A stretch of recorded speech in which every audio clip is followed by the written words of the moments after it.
Hi, I'm out here today. Thought I might make another quick video about my bees up there. I need to check them, and thought I'd show you about me and my wife's garden. Here's my wife. Say hi, Nalita. Hi. This is my wife's raised bed. She likes to have long beans, Filipino beans, and what other kind of stuff you plant? Eggplant and Moringa. Okay, you pronounce it correct. And some other stuff she plants in here. The long beans gets to be around 3 foot long. So this, you see, I took some landscaping timbers and made it 4 foot wide, and it's 16 foot long actually. And we got some wire up around it to keep the rabbits and environments from eating the beans and stuff. We got some work to do. We haven't cleaned it up. Actually, last year we worked on this house right here. Last fall and summer in a new garage. It was just a house with $30,000 for power on it. Woo! Anyway, this is her little garden that she really loves it, and I need to put some more pipes and stuff in here, and it looks awful, but we're going to redo that. Now here, this one has been out about 3 or 4 or 5 years. Hers. This one here is also a raised bed that I have blueberries in. This soil right here is 6.6 in pH.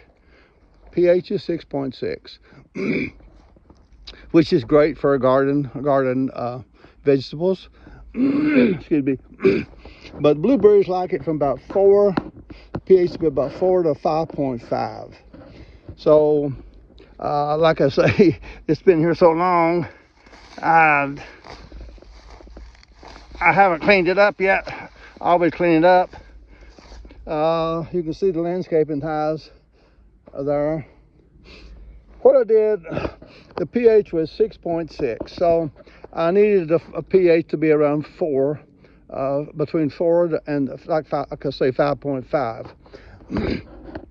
So I made my raised bed, and I simply put soil in there to reduce from 6.6 down to 4.5, I think is about where it's at right now, which blueberries love. So these are the blueberries. You see the blueberries here, they just really do good. They're great in this soil. I got 1, 2, 3, 4 in there. Like I said, it's you can't tell it's raised bed, but it really doesn't make any difference. It's still the pH is where we want it at. The next bed we have here is a raised bed, and my wife and I, we plant just lots of everything. We have a little fence wire around it. It is 8 by 16 long, and I usually plant sugar snap peas around the edge here, and then plant some green onions in here, and some radishes, and what else?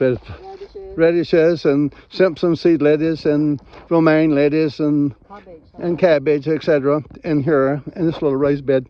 Of course, the peas are gone quickly, and yeah, I've got to repair that, Nalita. I need a little repair on the fence there. That's it's three raised beds. Like I say, you can plant blueberries. You can plant blueberries. If your soil is not right, you can bring your soil up or down by just simply transplanting your soil, make you a raised bed. That's what we do around here, is we do what we can do. There's a pear tree I have, a part of my bees I'm going to in just a moment. Here is, excuse me, here is my homemade greenhouse. You'll notice I have 2 lights in there. I have 2 lights in here, and a thermostat over there in the corner. I have this made. What I did, I made this. It's 8 foot long, and then it's 4 foot wide. And I just simply took old water pipes. I'll raise this one up.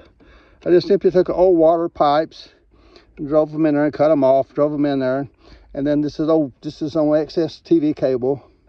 You could use a big water pipe, then a small water pipe to do the same thing. Or in this old one here, that's well, I don't know how old this is. Peggy died in 1994, and so it's 92 or 80s. I don't know. This has been here a long time, really a long time. And I just used water pipes. There's no way to take them off. But I went through this method where I could release them, take them off, and get all this stuff out of the way, and put my cups in here. And the cups are 7 inches tall, and 3 inches 7 inches tall, and 3 inches at the top diameter. And I use seed starter soil. I get it from Oldfield's farm supply over here. It comes in a big bulk, and this little bed will hold I think it's 60 some cups here. So this is homemade, and the wind doesn't bother it. If you have one of these big high buildings you can walk in, you got to anchor them down, and the wind blows, and I just like this one better. The wind does bother this one or whatever. Once I get all my seeds sowed, this is the east. I know where the east is at. East right there, that way. I'll sow my cups. I put my seeds in the cups, and I'll put popsicle sticks pointed toward the east. So when the seeds come up, the leaves are going to be angled to the east. So when I transplant these seeds, put them in my UTV and take them up to a big field I got up here above. You can't see from here. It's about a quarter mile or whatever it is. I guess an eighth of a mile. I'll know where the east is at, so I'll put those back in the ground the same way I took them up. They're going to be pointed toward the east. It's very important. The east always pointed back the way if you buy, a good example, if you just go buy some plants at a whatever store, you name one, True Value, Ace Hardware, or Oldfield's Farm Supply, whatever you're going to get it at. You buy a cup that's got plants in it. Example, say it's got a cucumber plants in it. You don't know where the east was at when it was planted in those cups. By the method I am showing you, you know where the east is at. So when you transplant those things, the east is going to be exactly, the plants is going to, either vines go east or west, okay? That's what they follow the sun. And the leaves orientate themselves east to west. With the sun, excuse me. So when you transplant them, you're going to have them in the right position. If you buy them from a local hardware store or whatever, then you can, when you transplant them, it's going to, those transplants is going to sit there in those cups and the ground until they orientate themselves back to where the east to the sun. I mean, you may get lucky and get it right exactly the way it was from the nursery. It may be, you may get, I mean, what's the odds of that doing? I don't know. But they have to orientate themselves to the sun before they're going to start growing. Now, the roots will start growing, but the leaves have to reorientate themselves. The vines do. So by my method, I don't lose any time when I transplant. I just simply my plants don't even know they've been transplanted. They just go right on growing. Back to the little greenhouse. Once I get the plants all in here the way I want them, I'll put a cover on this of canvas, tobacco canvas. I'll cover it with tobacco canvas. And I have a thermostat over here. You can see it right there. It's set at 65 to 85. And of course I got a little thermometer right now. It's 45 degrees or something. I got that set at 65 to 45, and I'll show you the thermostat. Now the coil or the wire must be inside this, inside the screen. That's very important. You have 3 wires on the thermostat. This is an old refrigerator thermostat. You have 3 wires, you have 3 connections out there. You're going to have cold, you're going to have a common, cold, and hot. Now if you hook it up to common to cold, your electrical wires, here your 2 electrical wires, if you hook it up from common to cold, this is going to turn on. When it gets so cold, it's going to turn on, and so hot, it's going to turn off. If you reverse that, it's going to reverse that reaction on the thermostat. So it's going to be, so you want to get those correct. So you want to have the thermostat to turn these lights on when the temperature gets down to 65, and when the temperature raises up to 80, 85, it's going to turn them off. And so it's going to do it's going to be automatically off and on. And I use one heat lamp is really all you need, but I use 2 because you never know when one will blow. And if one was to blow, I mean, if you only had one in here and it blowed for whatever reason, burned out, then all these plants you're going to may lose all of them. I have it, of course, I have the thermostat plugged into a receptacle here on the pole. I have a tarp here also to cover this. Once it gets up really close to May, the last of April, I'll take that tarp off, and about 2 weeks before, I'll take the tarp off and let them get used to the outside weather. And I keep this old tarp out here just in case. I got the canvas off, and it must have come a cold spell. I can run in here and throw this back on, leave it on for a couple of days. Over here is the small one I have. That's an old frame I got left. It also works off the thermostat, the same thermostat here I got in. It turns both lights on, all 3 lights off and on. I use that one mostly for my neighbors wants a plant, some kind of a plant raised, tomato, whatever. I'll stick them in that one over there away from. I use this one for mostly my personal uses. Those are. And make a quick check here on the bees. Show you. That's a tobacco barn, and there's a storage building I have above the house. There's a nice. This is the Kiefler pear. I have one down there too. I can see it in front of Faye's car or not. It's a beautiful pear. Really good pear tree. Before I go up there to the bees, I'm going to show you. Of course, I've got some young apple trees planted down here too. I haven't got this all finished yet, but praise God, I got all this, all these. I had some trees that were 80 foot high behind this house, and I got all of them cut this year. Most all of them cut. I got some I ain't got done yet there, but so praise God, I got that done because we had some trees falling everywhere. This is a bee tree. It's called a linden. It's a bee tree, and I think it gets 150 foot high. Don't quote me on that. It's extremely high. And it has flowers, beautiful flowers. They smell so good, and the bees just need to work it like crazy. And they live to be 100 years old or 200 years old. I can't remember.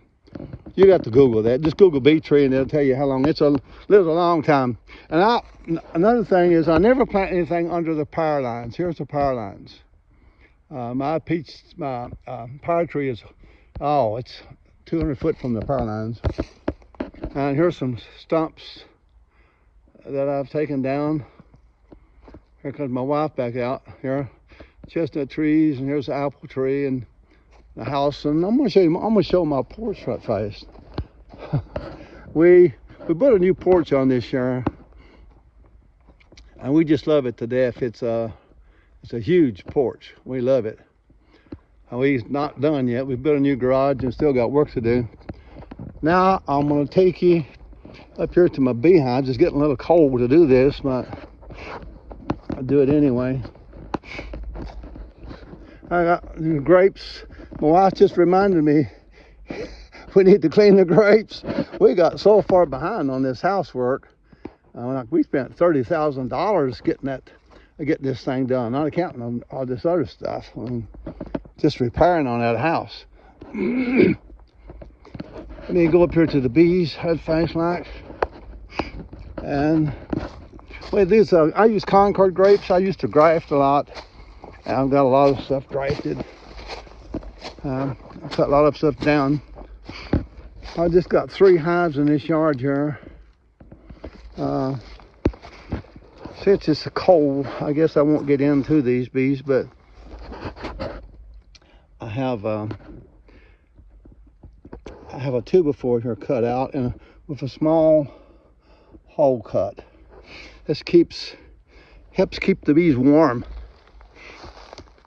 Now, the way I'm going to check this hive to see if there's bees in it or not is I'm going to put my ear on this and I'm going to tap it like a couple of times, then put my ear to it. Don't put your ear to it then tap, because you get your eardrum ringing, you can't hear the bees. So I'm going to tap it first, 3 taps, and I can hear the bees are humming. So I know this one has got bees in it. I'm not going to raise it, look for the eggs right now. Do this one.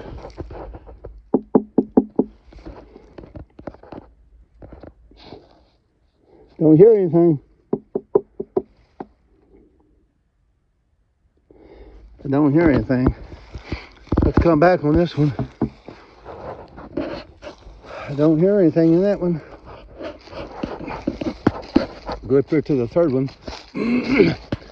That doesn't mean that there's not bees in there. It just means that I doesn't hear them. I would open them, but it's too cold. I came a little too late. I'll do this in the same way.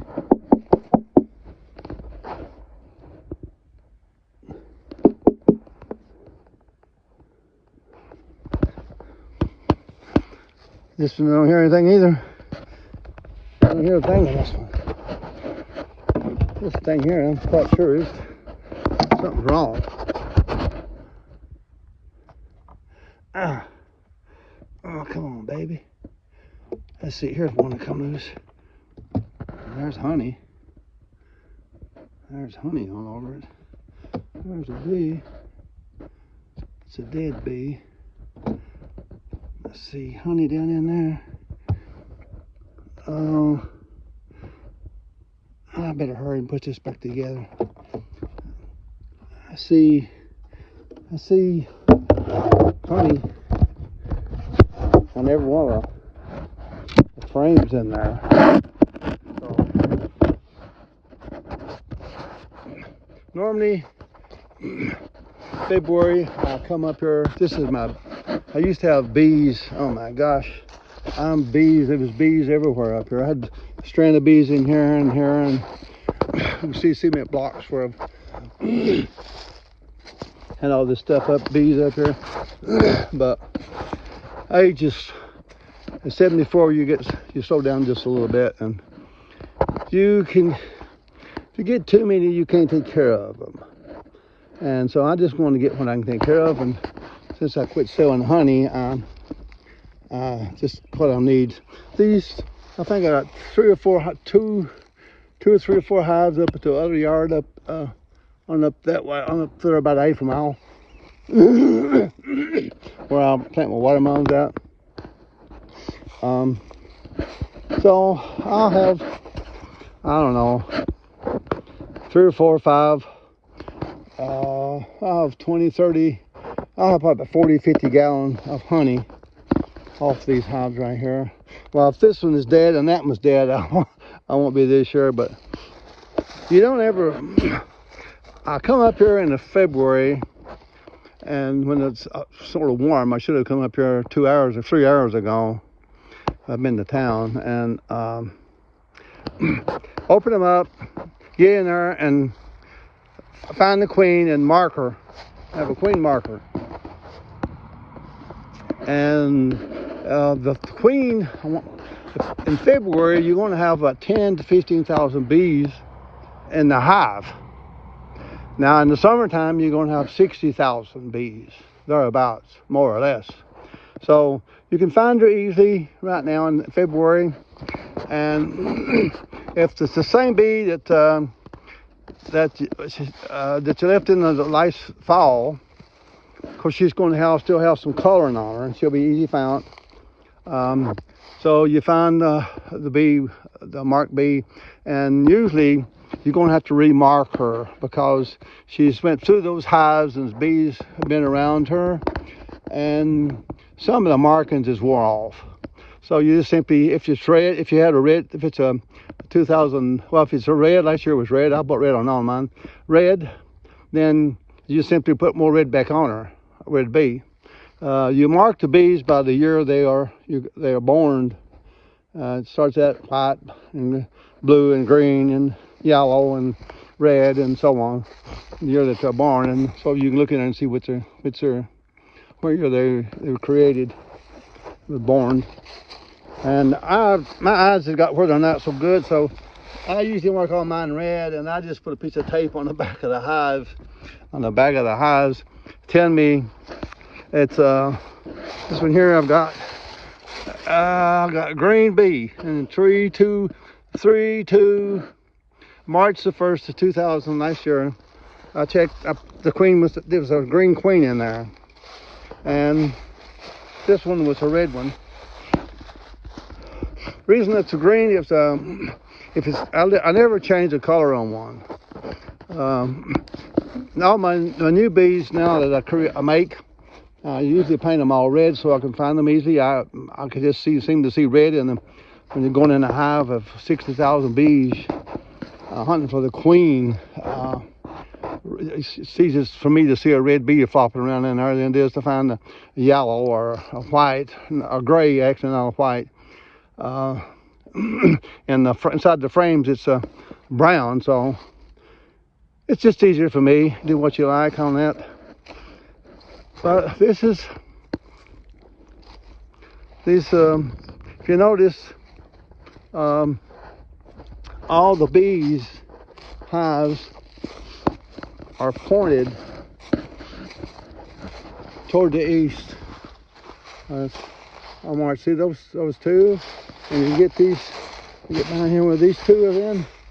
These always pointed toward the east. There's a reason for that.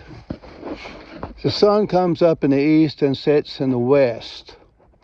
So if you have your bees pointed toward the east, they'll get an earlier start getting together nectar, bringing them back to the hive. So that increases your beehives. Your honey production, excuse me. And I always clean them out. I clean the bottom. I clean the bottom levels out. I clean these out, put new ones on. I do all the work for them because the bees all these dead bees that you see laying out here, these bees, and here next week I would imagine, they'll be packing these bees 100 foot from the hive and dropping them. And these will be lots of dead bees in there. So if I change the body out, they don't have to do that work and make it easier for them. They can do other things instead of doing that. Now the bees usually the queen is in the bottom of the hive in the fall before I go into winter.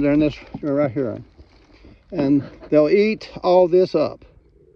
Then they'll move up to the top. So in the early spring, you usually find all your bees up. This will be empty.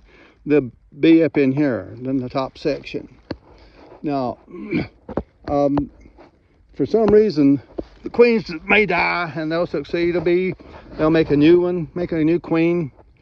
But they have to do this in the fall before the drones are all dead.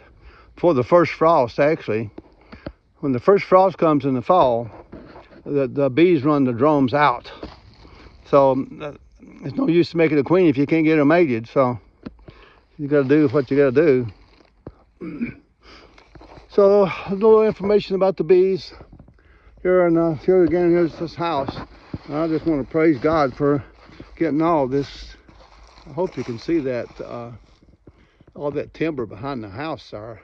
It was big. I mean, those trees were monsters. I mean, they were huge trees. My goodness. And we had all those cut. Praise the Lord. So we wouldn't have to worry about them falling on the house. I have my bees here under giant poplar trees to give them some shade also. All right, well, thank you for watching. I hope you maybe interest you a little bit. See you next time.